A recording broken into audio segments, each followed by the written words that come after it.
More than 3,000 people have packed into the Queensland town of Kingaroy to pay their respects to the late Lady Flo Bjelke-Petersen.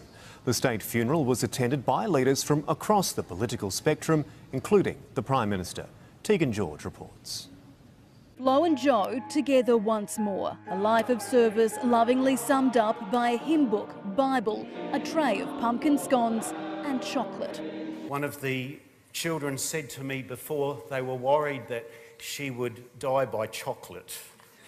For the last time, the divisive duo united Australia's political heavyweights and the characters of Kingaroy to mark the end of one of Queensland's most controversial chapters. She's, to Queensland, what sunshine is. You know, she's wonderful. She was always formidable and never backward in putting her point of view forward, but in the friendliest and homeliest way possible. Lady Flo was better known as Sir Joe Bjelke-Petersen's better half, farewelled in the same town hall 12 years apart.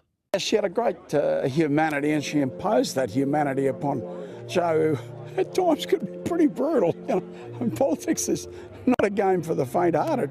But Flo was also a political pioneer in her own right. A senator for 12 years, she was remembered for bringing country charm and common sense to Canberra, even when under attack. What Lady Flo did, she went to her feet, she said, "I know your wife, she's a lovely lady and she'll be very disappointed in what you just said."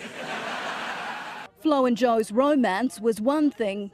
Journalists would occasionally ask us what it was like to grow up with such a strong personality leading the household. But romanticising their reign would be to rewrite history. These moments of love and care came amidst increasingly challenging years.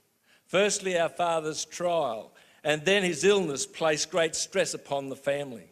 To her 4 children, she was mum, a woman they shared so she could help shape the Sunshine State. Rest in peace with Jesus, Mum. You knew God's promise of eternal life. You will live in our hearts forever too. After the service, close friends and dignitaries were treated to what else but Lady Flo's famous pumpkin scones. It's not just the taste they love, they represent her compassion and generosity.